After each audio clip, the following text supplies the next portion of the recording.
fire and hot mess. Won't bring you church dynamics, make you feel free of judgment. My podcast is the one to make you feel blessed, not shameless. Free from shackles and chains. I'm just not.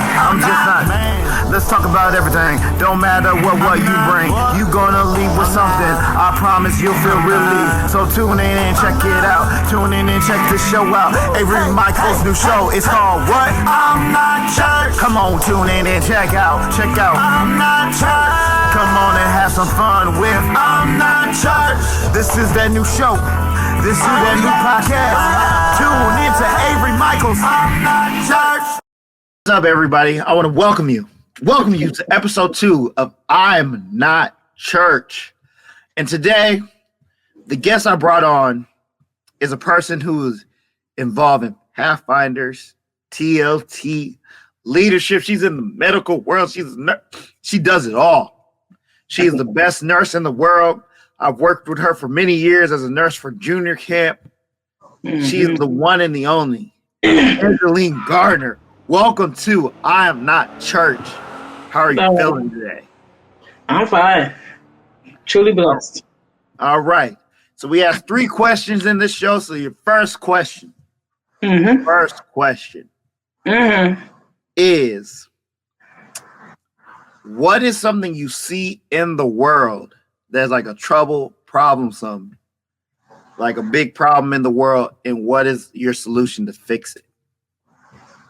You got to be kidding me. And the first question was a hitter. Where do I start? Oh my goodness. Ooh-wee. A lot of us have lost it. And we're frustrated and we're distracted and we just don't know what we're doing. That's why mental health is one up 1,000 notches. Our solution, we got to get back to the basics. G-O-D with a capital G. Simple. But yet we think it's too hard and too complex. It's really simple. Have a conversation with the man upstairs. And listen to what he actually has to tell you. And go from there. You don't need a degree for that. Just simple. Back to the basics. G-O-D, capital G. Ooh, we could be all day talking that one. Ooh. Like you said, mental health and then back to the basics. But I think that's one of the biggest challenges in the world today. Like a lot of us, because of how we're living our life, how we're out in the world, how we're doing things, we're scared to go talk to the G-O-D because it's like. But he doesn't judge. We do. We judging ourselves. So we scared to go talk to him. Like, we need to get out the way and let him do. Yeah, and I think the hard part is like, because we know once he tells us the answer, we ain't gonna like it. But hey, it works. But it works. That's true. It works. But you gotta listen. That's the scary thing. You gotta listen. We don't like to listen. 2 ears, 1 mouth. Gotta listen. And I think that, like, looking especially like in churches, in the communities and stuff like that. Yeah, we don't like to listen. No, we don't do it our way. Our way. And I think that's the biggest challenge that I'm seeing with a lot of churches is like, we're not willing to, like, as the world changes, because when the pandemic hit, churches had to change, completely change from how they did stuff. But we knew it was coming. So what was all that panic about? We knew it was coming. We should have been ready. We wasn't ready. That's why we panicked. We should have been, because we knew it was coming. That's the thing. We knew it was coming. But when that first hit, we all like, oh, we got to stay home. We like the world. We was just scared, running behind the doors. We know it was coming. But anyway. But how, like, and then when the world changed and everything, churches changed. So now when we came back, like now we're back in church, we doing all these things. You kind of look at life and you're like, is the church even ready now? Or did we just literally have a whole pandemic and just go back to how we were? That was a dry run. Another one's coming. That was a dry run.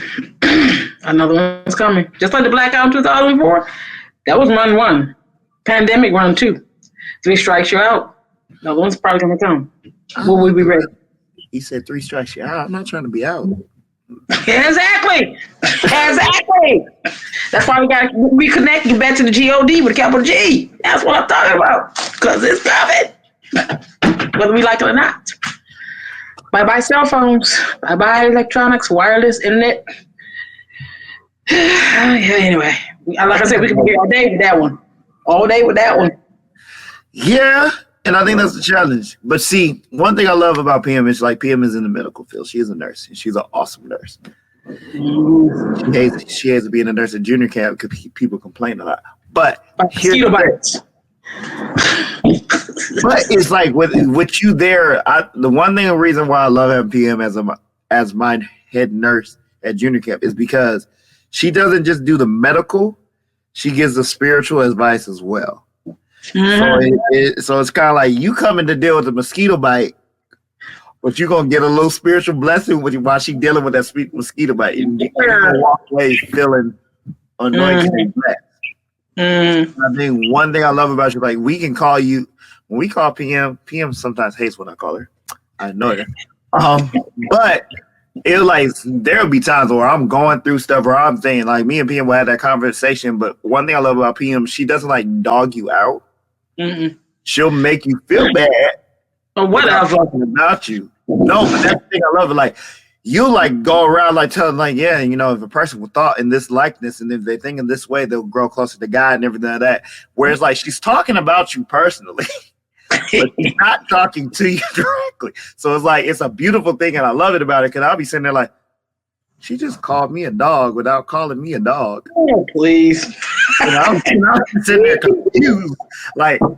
How did she just call me a dog without calling me a dog? And then I get off the phone and I have to sit there, and then we have to sit there for a second, like.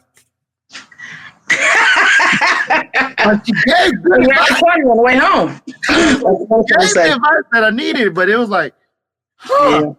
I didn't think about it. That's what I love about you. Mm-hmm. And it's like it's nerve-wracking, and that's why I say with mental health in the world today, I think that's the biggest trial that we're all dealing with. Mm-hmm. And I think mentally, ain't nobody's prepared. Like the pastors were not prepared when that pandemic hit, and like just watching them scramble to figure stuff out, and I was like, "Wow, never thought this happened." But, like, how do you move forward with that? But I was glad that they were able to move forward because it kind of brought a lot of pastors who were still in the 1954 tradition. It brought them to the 21st century where they had to get recording cameras, they had to get streaming services, they had to get all that stuff to bring. They had to learn how to work a computer. Hello. Exactly. But I think the biggest challenge that we're dealing with now with the churches and things like that is because we made it so comfortable for us to stay home and watch it, it's harder to fill your church because now your church is pretty much more people are virtual than physical. And so my advice is kind of like sometimes you got to turn the stream off. And go outside. Because I think that's what the young people nowadays, I'm looking at young people nowadays, I'm like, people were under the age of, let's say 16 and below, they are more focused on their phone. They are the phone. They're in their phone. Their phone is there. Like, and I was like, man, when I was 12, I was outside riding a bike, trying to do things out there, trying to live life. But it's like now these young kids, they're like, I don't need to. I can go outside right now, and they're outside on a video game. I'm like, that's not. Or they'll go outside, or like I've seen parents kick their kids outside. They have the phone outside, so they're sitting on the chair or sitting on the ground. I'm outside. I had to be outside, but I'm playing. It's like I don't think that's what we meant by outside. We meant like go run, go get on a bike. Have fun outside in the sun. And one thing I love about PM, she loves the outdoors. She really loves the outdoors. And I love that about you because like watching you post your pictures and your video and you with your grandkids, you out there, you doing it, and I'm like, wow. What was the rest of the people doing?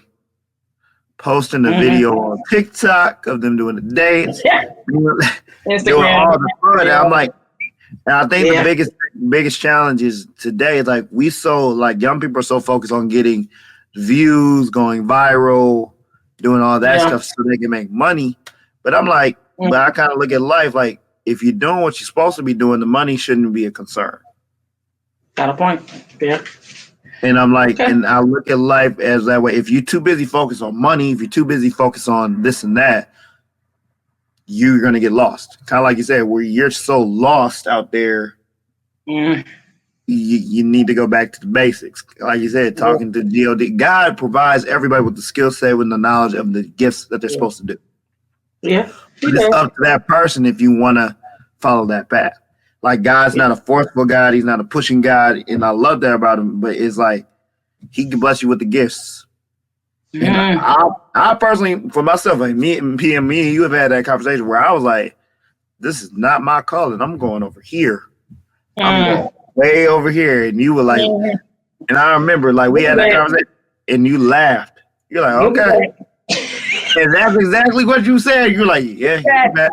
And I was like, I'm not coming back. Being like, yes, you are. Boomerang, hello. Like a boomerang. And I was like, no, I'm coming back. And then I came right back, and you sat there, and you're like, so this is our trip for the night. Like there have been moments where I've tried to leave different things, leave different groups, leave different. Yeah, okay. There was a moment in like a lot of the people. This is probably the first time. There was a moment where I wanted to. I'm a director of a mind group called Unashamed 6, and like there was a moment during our little 9-year period where I called PM and I was like, I'm done. Yeah, right. I'm done with Unashamed 6. I am done. I'm about to quit. And I caught, and she was like, the first thing she told me was like, take a breath. I'm like, okay. And think about it. If you leave right now, what's going to happen to that group? Yeah. If you leave right now, will that group survive or will they tank? Will that group be pursuing God's plan or will they drop? And I had to sit there. I was like, so I want you to think about it. She's like, now go talk to God. But if you leave that all, like what happens moving forward, is going to be on you because you were willing to walk away from something that God called you to do. And when I said that hit, I went to work. I literally went to work, and I was cleaning and working. I was like, and my people were asking me like, "You all right?" I'm like, yeah. Yeah, that scallywag will be back. I promise you, it was the next week. I called PM like, all right, so I'm getting ready for this concert. And she was like, She was like, I knew you weren't gonna leave. I knew you. And that's what I said. Like when God put you in a special place, man, it's hard for you to run from it. God's like, I gave you this gift. I gave you this talent. Yeah. You can try to run. It's going to come full circle. All right, Jonah. Okay. You'll be back. All right, PM. All right, you ready for your second question? Okay. You became a nurse. What was it that called you to nursing? My godmother. She had a sit down, come to Jesus type conversation with me. And she was like, you need a profession where you'll always be valued. You'll always be able to work no matter where you go out in the world. And what's that profession? I wasn't trying to be a doctor, just married one. She said nurse. So that's when I kind of tanked what I was doing because I wanted to be a journalist, a writer. I love to write. I love stories, yada, yada, yada. And so, yeah, I owe that to my godmother, Doris Jackson, who was a master guide, pathfinder, yada, yada, yada. She was a top-notch nurse. Top-notch. And she's right now retired, living in Huntsville, Alabama, but I still remember that conversation like it was yesterday. That was many, many, many moons ago. Wow. Yeah. It was her saying a job that will take anywhere. And it's when you can show compassion and love. You know, you won't get dogged out because you're showing You want to help somebody and help somebody heal, feel better, be better, yada, yada, yada. So made sense. So I went into the nursing profession. And here I am today, many, many moons later. Still here. But we love having you in the nursing profession. Somebody was asking for a Band-Aid yesterday. Hello. A kid. See? Yeah. But that's the thing. Because you were in that nursing, you've now become the head nurse of junior camp. Been doing that for many years. Mm-hmm. And then I took over, and I wasn't letting her go. I remember when I took over junior camp, I was like, yeah, you're still my head nurse.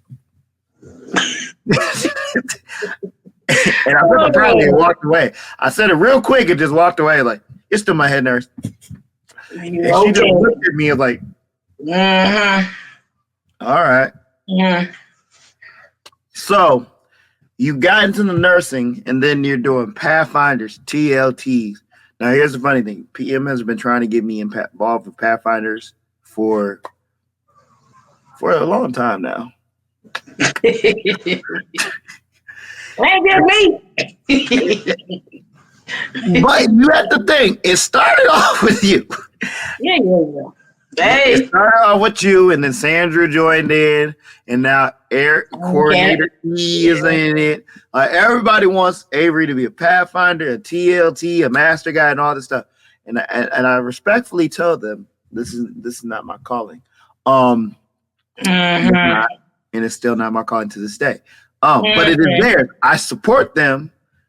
But what is the biggest joy for you with Pathfinders TLT? Like when I say PM like shines when she's doing her stuff, and now she yelled them all out, but she shines like it'd be the most. It's the most beautiful thing to watch PM be in charge. She'd be like, get in order, get straight, get in line. Like she will get them together. And when PM walks past, people get right. When other people walk past, they don't. But when PM walk past, they're like, "Oh, it's PM. Let me stand straight up. Let me put the gloves on." Yeah. What my most joy is when I see them come at me 10 years later, 5 years later, and they thank me for the discipline. But it takes discipline to stand straight and attention, or present arms, or color guard, or walk down the march in the parade. That takes discipline. Not everybody can do it. These kids today really don't have any discipline. But anyway, I digress. But when they come at me 10 years later and they thank me for being on their heads about looking presentable, the stuff is iron, clean, no wrinkles, you've earned all these badges honored on your sash. So when they sit down on the plane, it's this people of a different hue start a conversation thinking you don't know because of the hue of your skin, and then you open up your mouth, you start talking because you learned this in Pathfinders 10 years ago. That's what I liked. That's my joy, that they actually took something with them and it became a life skill. That's my joy. And I think that's one of the things I love about junior camp. Mm-hmm. Like when we literally when I first started off as like boys director and things like that, just seeing those pathfinders come back around, or now those, or even seeing those campers come back around and they're like, yo, when we was at junior camp, the stuff that you taught me, or yo, the stuff that I learned, and like now to see some of them come back around, like I want to work with you. I want to join the junior camp staff. I want to be a part. And it's like that moment you're like, proud. I didn't think I was really doing too much, but I appreciate it. I don't think I was really growing. I was like, wow, okay. It's that turnaround. It's that turnaround. It's like, okay, maybe I did do something. Maybe I did teach a lesson. They were actually listening. That's the shocker. Some of them, you don't think they're listening, but they're actually listening and taking it in. And then to watch them grow, I see people all the time, like literally come back. Like I've seen people in Detroit, seen people in Chicago, and they're like, and they run up to me and they're like, I'm doing this, I'm doing that. I'm like, wow. Okay. I learned this at camp. Oh, I'm in a praise dance group because I learned. I was like, little things, those little moments that some people wouldn't even think are important. But I tell people all the time, it's like it's the smile that you give, it's the appreciation, it's the conversation that you give that locks into somebody. You never know what that could do for somebody's life. That could change their history, could change their joy, could change their mindset. Yep. And I just kind of take it in. I'm like, all right, I learned something new. Okay. Maybe I am doing what God wants me to do. I'll take it. I'll take it. I think that's one reason why it's hard for me to even walk away from certain things that I run, certain things that I'm a part of, is because, like, okay, God gave me the skill for a reason. Yeah. And you don't move until He tells you to move. Exactly. And I think that's a challenge. All right, yeah. So we're coming down to the last question. Now, this is the deepest question. This is the deepest one. Yeah, what advice could you give to a person who is thinking about going into the medical field? Like thinking about becoming a nurse, thinking about becoming a doctor. What is some advice that you could give them that will encourage them to even pursue it? Because being a nurse, being all that stuff, it's a lot of school. When they told me how much schooling, I said, no, that's not my calling. What advice? Do your homework. Make sure it's something that you're gonna want to do, not just because of the money, but something you really want to do. Make sure you and God are on the same page, because without Him, it's gonna be epic failure. If it's something you want to do, but He's telling you to do something else, listen to Him. But if He's telling you to go into the nursing field, that this is you, do your homework, do your research. Shadow somebody who's in the medical field. Ask questions. Ask them why they went into this profession. Why are you doing it 40 years later? Yada, yada, yada. Just do your research. Look around. Read. Pray about it. And make sure it's what God wants you to do. Not necessarily what you want to. Make sure you and God are on the same page. Period. That's it. And that's a good point. That's a very good point. Is making sure you and God are on the same page. So not everybody's made to be a nurse. Trust me. And there are some out here who shouldn't have never been a nurse. But anyway, you've seen them. You've seen them in ER. In the nursing home. Like, why are you? Yeah, whatever. Seen them. I've seen them all over, and and like, I got a lot of family who are in the medical field, and I got friends who are in the medical field, and I'm like, and a lot of them, I will talk to them, and I'll be like, and they would tell me, and they'll be like, yeah, there's some of these people who this was not their calling. They should retire early. Yeah, we have a few. Yeah, and I'm like, not you saying that. They're like, no, it's not their calling. Sometimes people are in it for the money. And I was like, my thing about it is like, and I had this conversation with my cousin here. I was like, if you're focused on the money, that's not the reason to take a job. You should never take a job for the money. Like, I do so many things that like a lot of people are making a lot of money for, and I used to be that mindset, like, I'm doing this for the money. I'm building up for the money. And like, I never watched it blossom. I never watched it grow. I never watched it reach a new level. And I realized later on, it's like because I was too busy focusing on the money that it could break. And I wasn't really focusing on the skill set of what this was God called me to do. And that's the thing. You got to, like you say, you got to go for what God's calling you to do. God will give you signs. God will give you moments. He will literally show you the door. But the one thing I love about God is He's not going to force you through the door. He's like, you will walk through that door when you're ready. I'm not going to force you. But the thing about it is, like, I'm going to keep that door. It's going to keep popping up. You'll be walking around doing something that you're not supposed to do, and that door will pop up, and you'll be like, I'm supposed to be going. I've had a few of those where I'm like, the door is right there. I'm supposed to be. Okay. And I say for anybody out there, if you feel that, if you ever get that impression where you like you're not doing what you're supposed to be doing. Exactly. You're out here living that life that you're not supposed to be living. Exactly. God's gonna give you the signs like, hey, I told you, but he's not gonna door slam after door slam. Yeah, you're gonna wonder why you don't get this car, why you don't get this job, why you don't get this. It's because God, and that's one thing I started realizing because I'll be applying for different jobs or I'll be applying for different things, and God will like close that door. Like I won't get the call back, I won't get nothing, and I'm like, God, what you doing? But then sometimes I will get that call back. Like I had a recent job where I got a call back, and like my morals were questioned, and I was like.